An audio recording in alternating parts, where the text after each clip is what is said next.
I always appreciate people's comments on YouTube, and I had a recent comment, and the comment was, "What's going on with the lump in his neck? He needs help, lol." And I thought, thank you very much, that's very nice, because I wanted to respond to it, but I'm not going to respond to it until the comment comes in, so I've had the comment come in, so here we go. This has been such an amazing learning experience, me having this, and it happened at a particular point in my life when I was finding out a lot about my early life, secrets, things were coming out, and it was a very difficult time dealing with lots of difficult stuff from my past. And I discovered that when the difficult stuff came out, that's when the lump came out really big. It was like saying, hey, look, there's something we want to show you. I want to go into a little bit more depth with it all now, which is to explain its origin. We tend to think that we grow as children, and by the time we're 16 or 18 we're fully grown. Well, it's not as simple as that. There are some parts of our body that continue growing for some time afterwards. And the case particularly I'm referring to now is the thyroid gland. Now the thyroid gland continues to grow and develop through a person's 20s. And if towards the late 20s something happens, then that can actually affect the thyroid gland. So the thyroid gland obviously relates to the throat, and it relates to communication. So this is what happened to me. In my late 20s, I found myself in a situation where I was in a relationship with someone, and she wants to get married and I didn't. And I had to give it some serious consideration. And in the end, I made a choice, and this was my choice. I thought it matters to her to be married more than it matters to me not to be married. So I don't want to be married. My true will is not to be married, but, and it's a big but, it's going to do her such a boost because that's what she really wants. She wants to be married. So what I did, quite frankly, is I violated my true will. My free will was to not be married, and I put somebody else's needs above myself. So that actually had an effect on the completion of the maturation of my thyroid gland, and it didn't show up until many years later, but I've understood through my work that this is something that's related. So what I now have is I have a wonderful visual symbol, which is my neck.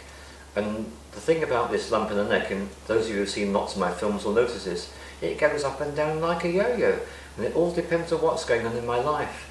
If I'm in a situation in my life where I'm choosing to let other people's needs come before my own, and I'm not really doing what I want to do, guess what happens? The lump gets bigger. And then when I'm much more in tune with myself about what I'm doing, and in tune with my freedom, being who I want to be, then the lump gets smaller. So it's a little indication for me about how things are going. And then the other thing about it is it's constantly my reminder about communication. I was brought up in a very interesting family, and the message I got is that you should be honest. And the other message I got is that white lies are cool. That was a really interesting setup to be given as my childhood experience. And so what I've done is I've done what lots of people have done in life. There have been times I've been honest, there's times I've not been honest. And the person I've not been honest with mostly has not been other people, it's been myself. And so this is what I've discovered. I've discovered that, as is so important for us here in 2012, honesty is paramount. We need to be honest at all times and in all places, to be true to ourselves, and to be the amazing full potential we can be.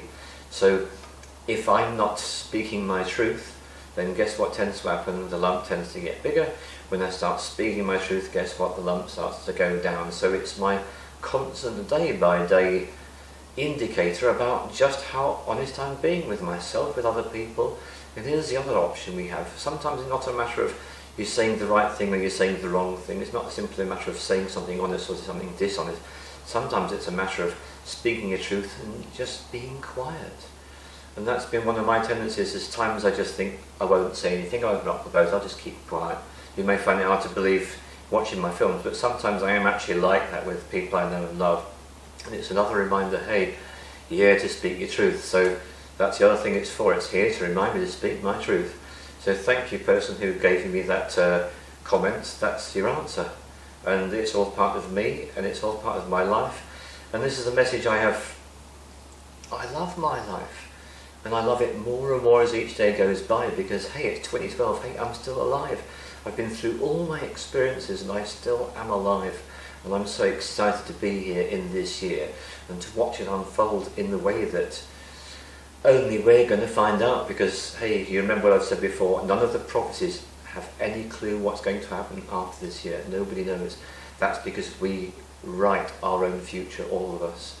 We literally dream the world into being through our own choices, through our own thoughts. And this is a controversial thing to say, but one of the most important things you could do is getting a grip on this year is your thoughts. If you find yourself drifting off into lots of negative thoughts about, oh, it's so terrible, and oh, this happened to me 20 years ago, and excuse me, but you want to give yourself a reality check and say, hello, what's going on, where am I? Simple reality check. Am I warm? Am I comfortable? Did I have something to eat today? Basic stuff like that. Have I got somewhere to sleep tonight? Right, not a problem, is there?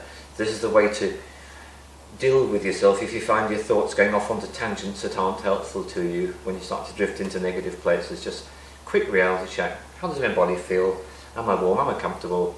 Where am I going to sleep tonight? Basics like that. If you've got answers to those questions and the answers are great, well, there you are. And if not, then this is the universe's way of saying, right, you need to make some changes. Maybe I need to get a new mattress if that's what you need, or maybe I need to go and find a new home if that's what you need. Whatever you need to do, if you're not right, now's the time to make the changes. And ultimately, whatever you're going through, enjoy it as your unique time, your unique moment.